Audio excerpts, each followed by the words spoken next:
Shalom, peuple de Dieu, je suis dans la joie de revenir encore au milieu de vous. C'est votre humble serviteur, l'évangéliste Michel Banfoum. Je viens encore avec un message pour les enfants de Dieu de par le monde.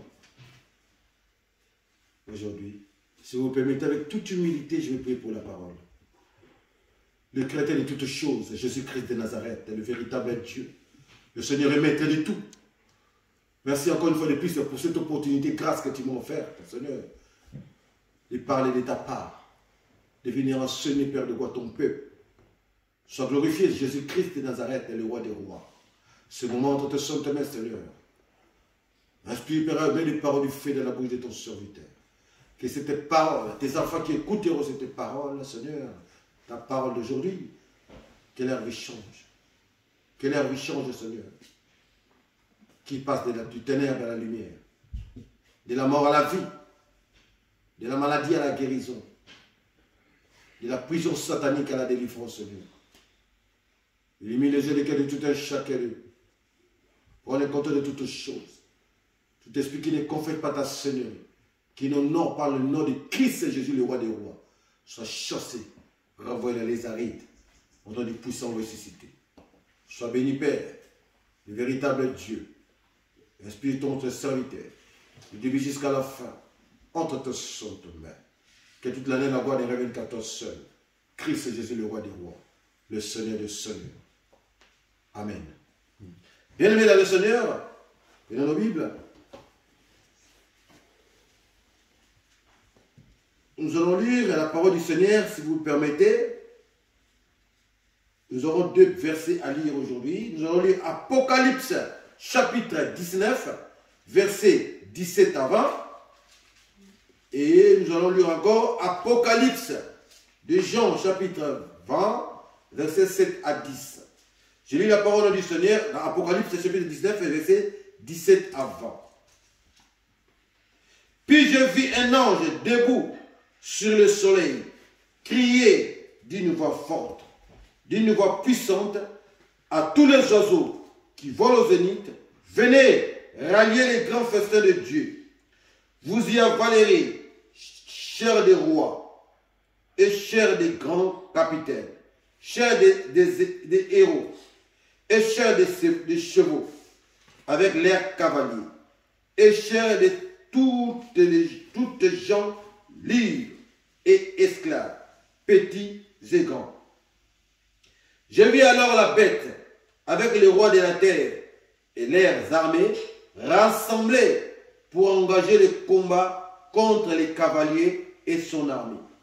Mais la bête fut capturée avec les faux prophètes, celui qui accomplit au service de la bête des prodiges par lesquels il foudroyait les gens ayant reçu la marque de la bête et les adorateurs de son image.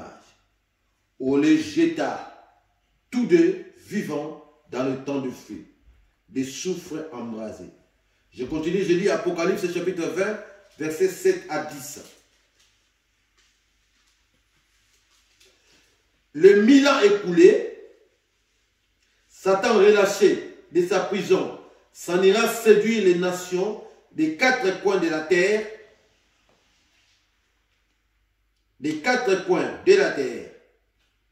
Gog et Magog, et les rassembler pour la guerre. Aussi nombreux que les sables de la mer, ils montèrent sur toute l'étendue du pays, puis ils investirent les camps des saints, la cité bien-aimée. Mais un feu descendu du ciel les dévora. Alors le diable, l'air solitaire, fut jeté dans les temps de feu et de soufre. Il rejoignant la bête et les faux prophètes, et leur supplice, leur souffrance durera jour et nuit pour des siècles de siècles. Parole du Seigneur. Bien-aimés, dans le Seigneur, notre message d'aujourd'hui, donc le thème de notre message d'aujourd'hui, ou notre message d'aujourd'hui a pour thème le combat eschatologique. Le combat eschatologique. Comme sous-thème, extermination des nations païennes. Notre message aujourd'hui a pour thème les combats eschatologiques, comme sous-thème extermination des nations païennes. Comme vous le savez, bien aimés les Seigneur, la fois dernière, nous avions parlé de l'enlèvement. Par la grâce du Seigneur, nous avait expliqué qu'est-ce qui va se passer après l'enlèvement. Nous avions parlé de la période de 1000 ans et de la première résurrection. Alors, nous avions parlé, nous avions expliqué que le Seigneur avait laissé à Satan le diable, lui avait donné que 7 ans pour régner. Et cette période de 7 ans était subdivisée en 3 ans et demi, 3 ans et demi.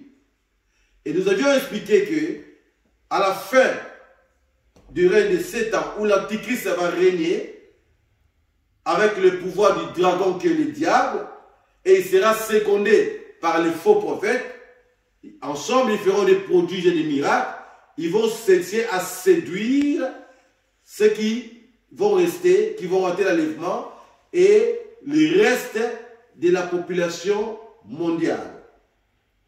On avait aussi évoqué, expliqué que ceux qui vont rester, les chrétiens qui vont rater l'enlèvement, seront torturés, seront maltraités, seront malmenés par l'Antichrist. Nous devons savoir une chose, bien aimée dans le Seigneur, que nous avons 2 combats eschatologiques. C'est-à-dire les combats de la fin des temps. Le premier combat eschatologique, on avait parlé, aura lieu juste à la fin de la période de 7 ans.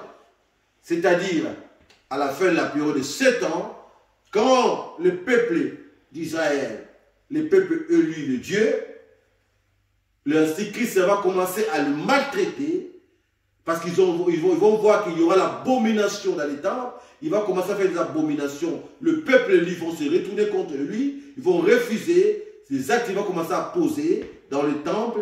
Et ces derniers vont commencer à les maltraiter. Et ces derniers vont commencer à les massacrer. Et les peuples, lui, vont tourner les regards vers l'Éternel des armées, le Messie. Ils vont pleurer le Messie. Et le Messie va venir ensemble avec l'armée céleste. Et l'ennemi, les diables, va réunir toutes les armées et les rois de la terre pour combattre le Messie. Mais ils ne mourront pas. Et à ce moment-là, l'armée céleste, le souffle du feu de l'Éternel, embrasera les restes et la bête. Et l'Antichrist seront puis capturés vivants et jetés dans les temps de feu. Et quant au dragon, c'est-à-dire Satan, le serpent ancien, lui, il sera arrêté et puis jeté dans la prison pendant 1000 ans. Pendant 1000 ans. Et on avait expliqué la dernière fois et que ceux qui vont régner pendant la période de 1000 ans, ce sont ceux qui ont payé le prix de leur sang. En commençant par les prophètes de l'ancien temps, après l'arrivée, le départ du Seigneur, et jusqu'à nos jours. C'est-à-dire ceux qui ont payé le prix de leur sang pour l'évangile du Christ, ceux qui sont morts martyrs pour la cause du Seigneur ou cause de l'évangile. Je donne l'exemple, le prophète Zacharie, fils de Barachi, qui a été tué entre l'autel et le temple. Je donne encore l'exemple de l'apôtre Jacques, qui a été décapité. Je donne encore l'exemple des disciples Timothée qui a été lapidé, ainsi d'autres personnes de nos jours. Ce sont eux-là qui vont connaître la première résurrection, qui seront ressuscités. Car la parole de Dieu déclare, heureux ceux qui vont connaître la première résurrection, car la seconde mort n'aura pas d'emprise sur eux. Donc, ceux qui vont régner pendant 1000 ans, on avait expliqué, ce sont que ceux qui sont des martyrs, c'est-à-dire ceux qui sont morts pour cause de l'évangile, de l'Ancien Testament, Ancien Testament, jusqu'à de nos jours, et puis ceux qui ont raté l'enlèvement, les chrétiens qui ont raté l'enlèvement, qui vont passer par cette épreuve, malgré les tortures, malgré la souffrance que l'Antichrist va le faire faire, mais ils vont tenir bon, ils vont rester fidèles à leur Dieu. Ils vont refuser de fléchir les genoux, d'adorer la bête, ainsi que son image, et de prendre sa marque. Ce sont eux-là, à cause de c'est là, les Seigneurs vont les récompenser et ils vont régner 1000 ans sur la terre avec le Seigneur.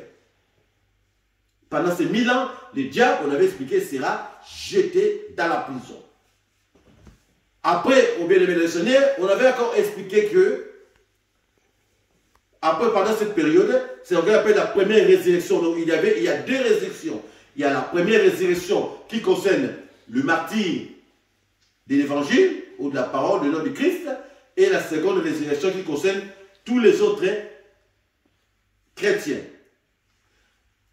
Alors, ce premier combat ou combat eschatologique, on appelle la guerre d'Armageddon. Et le deuxième combat eschatologique, qu'on appelle Gog et Magog. Ça va se passer quand? Nous devons savoir une chose, bien aimé le Seigneur, une précision. Notez bien que ces deux combats auront lieu après l'enlèvement.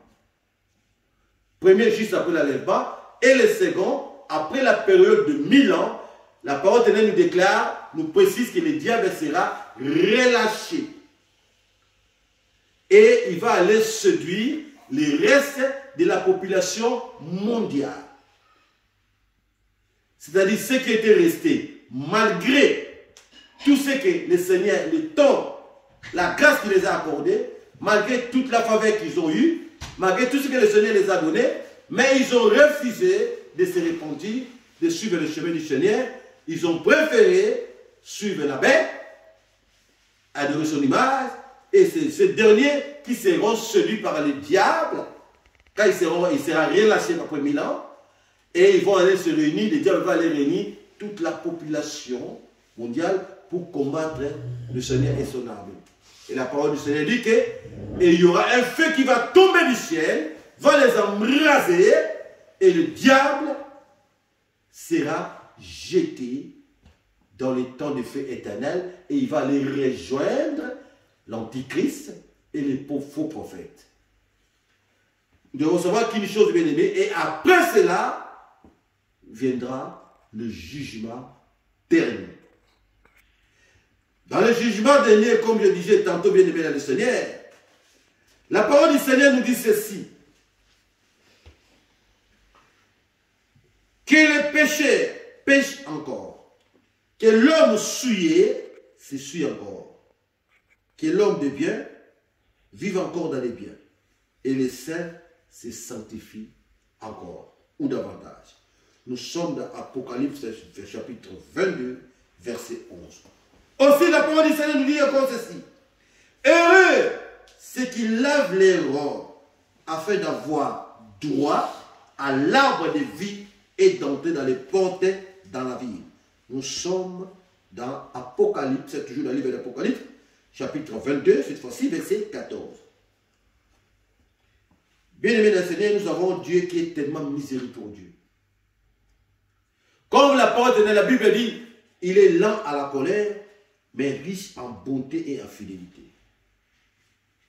Le Seigneur a permis à montrer toutes ces choses au fils de Zébédée, l'apôtre Jean. Les choses à venir, pour nous avertir, pour nous témoigner de son amour. Comme je disais jadis, l'enfer a été créé. Dieu a créé l'enfer pour Satan, le diable, et ses démons, ses disciples. Dieu n'a pas créé l'enfer pour les êtres humains. Nous, les fils d'Adam. Mais l'ennemi fait tout pour séduire, pour amener le maximum des créatures de Dieu, nous qui sommes son image, sa ressemblance de Christ. Il cherche à mener le maximum de personnes avec lui à l'enfer. Notre Dieu est tellement Dieu bon, rempli de bonté et de miséricorde. Il nous enseigne toutes ces choses, il nous prévient des choses à venir pour que nous puissions faire attention. Car pendant, dans le dernier temps, comme je disais tantôt, à la fin des temps, au jugement dernier, la parole nous précise que tous les êtres humains, la mer va rendre les morts qu'il avait avalés. Le séjour des morts va rendre les morts qu'il avait avalés. La mort va rendre les morts qu'il avait gardés. Tous, petits et grands, se mettront debout devant les trônes, les grands trônes blancs du roi des rois, les créateurs de toutes choses. Et personne, comme la parole dit, n'échappera à ce jugement. C'est pourquoi, bien aimé dans le Seigneur, nous avons un Dieu qui est rempli de bonté, miséricordieux. Si tu lis bien la parole, si tu lis l'Apocalypse, tu vas bien comprendre que le règne de Satan est de courte durée. Que l'influence du diable est de courte durée. C'est-à-dire qu'il est vraiment limité. Lui qui est déjà condamné, comme on dit, celui qui est déjà mort, mais il veut amener le maximum de personnes avec lui, pour mourir avec lui. Ce serait dommage. C'est le moment de chercher à réparer, à arranger qui ne va pas dans la vie. Comme la parole du Seigneur nous le dit. Nous devons faire attention à notre marche. Nous devons faire attention. Nous devons laver nos robes. Les robes qui symbolisent nos âmes. Nos robes doivent être propres. Nous devons être prêts aux noces de l'agneau. À notre mariage avec notre époux, roi des gloires, Jésus-Christ de Nazareth, Seigneur des Seigneurs. Il est tellement rempli de bonté, d'amour, notre Dieu. C'est pourquoi il ne veut même pas que nous puissions tomber ou que nous puissions rater ces grands rendez-vous de la fête des noces. C'est pourquoi aussi il vient nous prévenir à tout moment pour que nous puissions regarder nos robes propres. C'est-à-dire nos âmes, nos esprits doivent être irréprochables, incorruptibles, pour bénéficier et assister aux noces de l'agneau. La Bible nous dit, après le jugement de Dieu, tout être humain, comme je disais tantôt, sera devant le grand trône de Dieu. Le ciel et la terre vont fuir loin de la face du Seigneur. La mort et les séjours de mort seront tous deux jetés dans le temps de feu. Et tout un chacun de nous va rendre à Dieu le compte de selon ses œuvres. Va rendre compte de toutes les œuvres qu'il a accomplies sur la terre. Bien aimé, personne n'y échappera. Et nous avons vu comment le diable va finir. Comment, comme la parole de Dieu dit, mieux vaut la fin d'une chose que son commencement. Comment l'ennemi va finir? Dieu nous a donné un choix. Tu veux finir comme l'ennemi, dans les temps de feu éternel, où il y a des graissements des dents de plaire tous les jours. Ou tu veux finir comme le celui de Dieu, comme Christ, élevé dans la gloire, dans la dignité, en sachant qu'il y a la parole nous dit, il y avait un premier Adam qui était devenu une âme vivante, et le second et dernier Adam qu'on appelle le Christ, qui était l'esprit vivifiant, ou qui donne la vie. Mais nous, qui sommes de la race du Christ, qui nous lavons nos robes, nos âmes, de toute incorruptibilité de la terre, de toute séduction, si nous remportons la victoire dans toutes les épreuves que nous allons passer dans ce monde, nous deviendrons comme des nouvelles Adam, plus supérieurs que le premier Adam. Le premier Adam s'est laissé séduire, mais nous serons plus supérieurs à lui. Nous deviendrons de nouvelles Adam qui porteront des robes de corruptibilité, qui porteront des robes de l'immoralité, immoralité. D'immortalité, pardon. Nous allons porter les robes de l'immortalité. Les robes de l'incorruptibilité. Bien aimés, les richesses qui nous attendent, si vous lisez la Bible, la parole de Bible, le Seigneur dit, il va nous faire boire l'eau de la source de vie. Gratuitement, sans rien payer. Comme je disais, tantôt je cesse de dire, notre Dieu, avec notre Dieu, nous sommes toujours gagnants. Mais avec le malin ennemi, nous sommes toujours perdants. Il y a deux chemins. Le chemin de la vie, de la vérité, qu'on appelle Christ, Jésus le roi des rois, ou le chemin de la perdition, de la mort, qu'on appelle Satan. La parole nous dit, craignez celui qui peut détruire l'âme, le corps d'abord, l'âme et l'esprit. Au lieu de craindre celui qui peut détruire le corps. Satan peut détruire le corps, mais il n'a aucune puissance de détruire ton âme, ni ton esprit. Celui qui va détruire ton âme, ton esprit, c'est Dieu. Si tu n'obéis pas à sa parole, il va les détruire, il va l'amener, il va les jeter à l'enfer, au feu éternel. Ton esprit, comme on dit, oui, l'esprit ne meurt pas, mais ton esprit sera jours et nuits dans le feu éternel, en train de souffrir, ainsi que ton âme. C'est pourquoi, bien aimé, les temps sont mauvais. La parole du Seigneur dit, rachetez les temps, car les jours sont mauvais. Les jours sont mauvais, bien aimé, dans le Seigneur. Mon frère, ma soeur, nous sommes dans les jours mauvais. Réveille-toi, toi qui dors.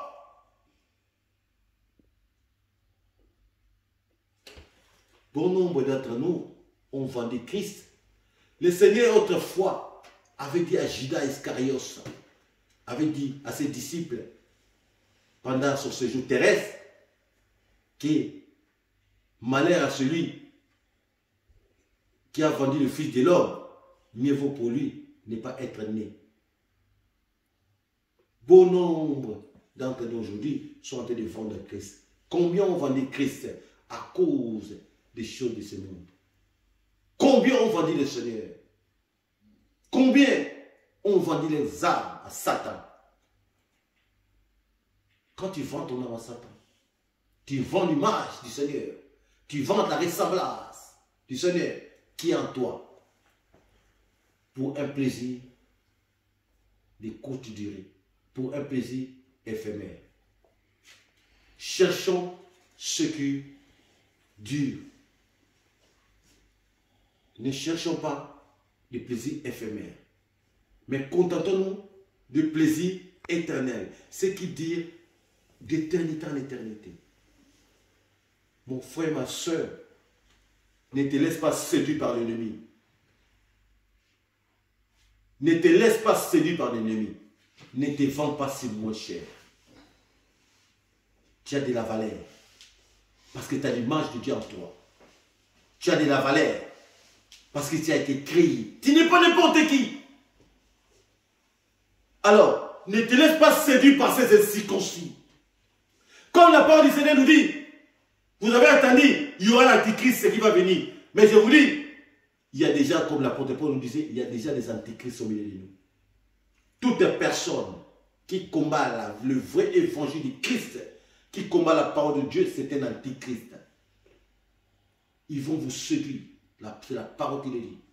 Ils vont nous séduire par les paroles flatteuses, par les choses de ce monde. Bien-aimé, comme je disais tantôt, votre frère, Christ m'a ramassé dans la poubelle. Ce que je suis, c'est Jésus-Christ de Nazareth. Mon âme, mon esprit, mon être va fléchir les yeux devant le roi des gloires. Christ m'a ramassé dans la poubelle, bien-aimé. Christ m'a ramassé dans la boue, dans la saleté. Il m'a lavé. Christ m'a purifié. Christ m'a récompensé. Pourquoi te laisses-tu? Pourquoi fais-tu te laisser séduire Quelle est cette souffrance? Quelle est cette chose qui est plus précieux que ton salut? Quelle est cette chose? Quelle est cette chose qui est plus précieux que le royaume de cieux? Qui est comparable au royaume de cieux? Qui est comparable à l'héritage à venir?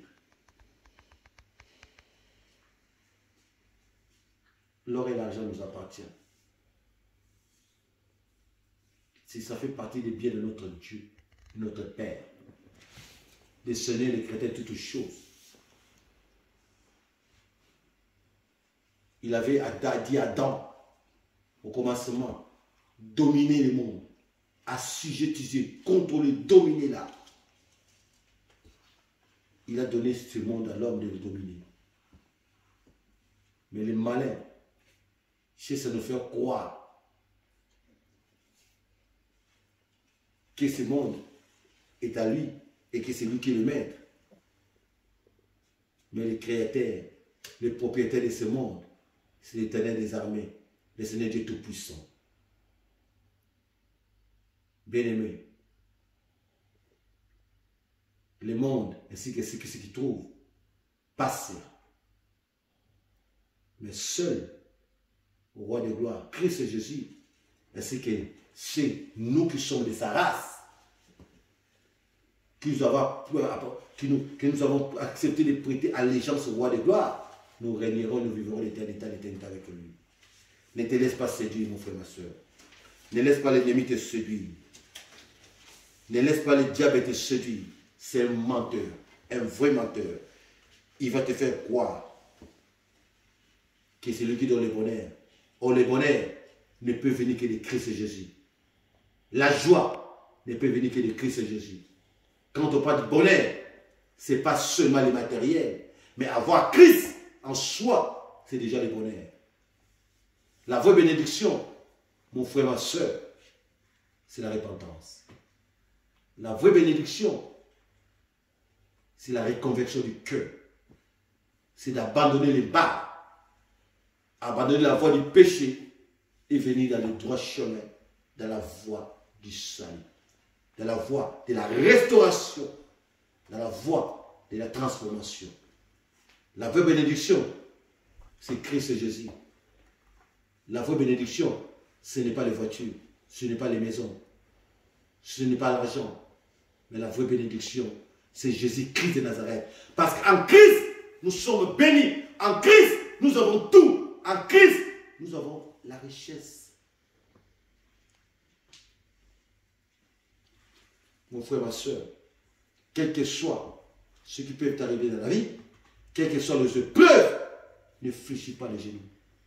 Ne vends pas Christ comme autrefois Judas Iscariot avant le Christ. Et il a fini par se pendre. Aujourd'hui, il est en enfer. Pourquoi?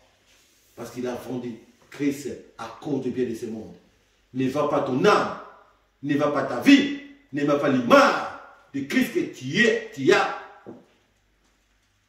L'image de Christ qui est en toi à cause du bien de ce monde. Bien-aimé dans le Seigneur, notre Dieu récompense toujours. Nous avons un Dieu rempli de bonté d'amour. Nous avons un Dieu compatissant, que personne ne te trompe. L'ennemi ne t'aimera jamais. Le diable ne t'aimera jamais et il n'a jamais aimé l'homme. Même pas une seconde. Même pas en songe, même pas en rêve. Le diable ne t'aimera jamais. Son sort a été déjà scellé. Il est condamné au feu éternel, d'éternité en éternité. Le choix est clair. C'est un vrai menteur, le père du mensonge. Il ne faut pas finir comme lui. Il va mal finir. C'est pourquoi la parole de Seigneur dit, vaut mieux la fin des choses que son commencement. C'est la fin qui justifie les choses. Il va mal finir, Satan. Si tu veux mal finir, tu suis Satan. Tu finiras dans les feux éternels. Si tu veux bien finir ta vie, vivre dans la joie, dans la paix, dans l'abondance, d'éternité à l'éternité, suis Christ. Venez à moi, venez à roi de gloire, venez à Christ. Nous tous qui sommes fatigués, et chargé, fatigué des difficultés, fatigué des problèmes, venez à Christ. Avec un cœur sincère. Ne viens pas à Christ pour les intérêts matériels de ce monde éphémère. Viens à Christ avec un cœur sincère, comme un vrai enfant, pour qu'il puisse te donner un fardeau qui est léger, son Esprit Saint, pour qu'il puisse transformer ta vie, pour qu'il puisse enlever cette charge, cette épine que l'ennemi t'avait piquée, l'épine de la souffrance, l'épine de l'infirmité, l'épine de l'impureté, l'épine de la fornication, du péché. Bien-aimés dans le Seigneur, les richesses qui nous attendent n'est nullement comparable aux richesses de ce monde. Si celui qui a créé le monde, les chrétiens de toutes choses, nous dit que les richesses qui nous attendent n'est nullement comparable aux richesses de ce monde, il a créé les diamants, toutes les pierres précieuses. Toutes les pierres précieuses, c'est lui qui les a créées. Mais il dit les richesses qui nous attendent n'est nullement comparable aux richesses qui nous attendent, au bonheur qui nous attend. Persévérer, bien-aimé le Seigneur. Si tu vois que tu es dans le mauvais chemin, reviens dans le droit chemin. Le chemin de la repentance, de la restauration, le chemin de la guérison, le chemin de la sanctification, le chemin de la reconversion. Bien-aimé le Seigneur, si tu vois que tu es dans un mauvais chemin, répands-toi, bien-aimé le Seigneur. Notre Dieu t'aime tant. Il veut que tous soient sauvés et parviennent au salut. Dieu ne souhaite la mort de la destruction de personne. Parce qu'il nous a créés comme un père qui aime ses enfants. Si nous, les êtres humains, comme la parole nous dit, méchants que nous sommes, nous savons donner les bonnes choses à nos enfants, à combien plus forte raison, le Créateur, celui qui est rempli de bonté et d'amour, ne pourra pas-il nous donner la bonne chose si nous lui demandons. Si nous demandons du pain, il ne va pas nous donner de la pierre. Si tu demandes la délivrance, il te l'accordera. Toi qui as besoin de la délivrance, toi qui as besoin de la restauration, il va te restaurer. Toi qui as besoin de la stabilité, il va te donner la stabilité. Mais il te suffit de croire que Dieu est réellement le sauveur, que Christ est réellement le rémunérateur de ceux qui le cherchent, que Christ est le seul chemin, et le seul Dieu, et le seul qui peut donner la solution à tes problèmes. Viens à Christ avec un cœur sincère. Il est grand temps. Christ nous appelle. Venons à lui, bien-aimé dans le Seigneur. Mon frère, ma soeur, viens au Seigneur Jésus-Christ. Tu veux avoir la vie, viens au Seigneur Jésus-Christ. Tu veux être sauvé, viens au Seigneur Jésus-Christ. Tu veux être délivré, viens au Seigneur Jésus-Christ. Tu veux avoir la solution à tes problèmes, viens au Seigneur Jésus-Christ. Il est le seul, il est la solution. Il est la solution. Il est la solution. Son nom c'est la solution. Son nom c'est la solution. Son nom c'est la réponse. Il a la réponse à toutes les questions. Quelle est ta question? Pose-lui ta question, il te répondra. Quel est ton problème? Son nom c'est la solution. Il va te donner la solution. C'est pourquoi, mon frère, ma soeur, le Seigneur est venu avec ce message pour interpeller un enfant de Dieu. Il est temps de réparer ce qui ne va pas dans sa vie. Ne te laisse pas séduire, s'il vous plaît. Ne te laisse pas manipuler. Ne te laisse pas vendre. Ne te vends pas si moins cher. Ne te vends pas si moins cher. Ne descends pas si bas. Affaissant les genoux devant Satan, le diable. Ne te vends pas si moins cher, bien-aimé du Seigneur. tu as de la valeur. Tu as un grand prix. Tu as de la valeur aux yeux de l'Éternel. Comme je disais, nous devons savoir une chose. Bien-aimés dans le Seigneur, pour notre Dieu, nous avons une double importance. Nous sommes un bien et nous sommes encore un fils. Pour notre Dieu, nous avons une double valeur. Nous avons une double importance. Nous sommes des fils, nous sommes des biens. Un fils, parce qu'il est mort pour nous, il a accepté de mourir pour nous. Un bien, parce que nous sommes précieux à son égard. Un bien inestimable, avec une valeur inestimable. Un bien avec une valeur inestimable, très précieux. Nous avons de la valeur pour Dieu. Nous comptons pour un fils. Nous comptons aussi comme un bien. Un bien, un fils parce qu'il nous aimait tant et il a accepté de mourir pour nous. Un bien parce que nous sommes très précieux à son égard. C'est pourquoi il ne veut pas que nous puissions se perdre. Que nous soyons dans la perdition. Que nous ne puissions pas se laisser manipuler par les vents de tous les côtés. Les vents, la séduction, les vents de l'impureté. Toi qui es dans les mal, toi qui es dans les œuvres, les pratiques sataniques, abandonne mon frère, ma soeur, il est le moment. Répands-toi. Si tu sais que tu as fait des pratiques qui n'honorent pas le nom de notre Dieu, abandonne ces mauvaises pratiques. Il est temps, mon frère, ma soeur. Notre Dieu est là. Il tend ses bras. Il nous appelle. Venons tous avec nos problèmes. Venons tous avec nos difficultés. Abandonnons le mal. Abandonnons les péchés. Abandonnons les mauvaises pratiques. Ça nous amènera nulle part. Au contraire, ça nous mènera tout droit à l'enfer. Que Dieu vous bénisse.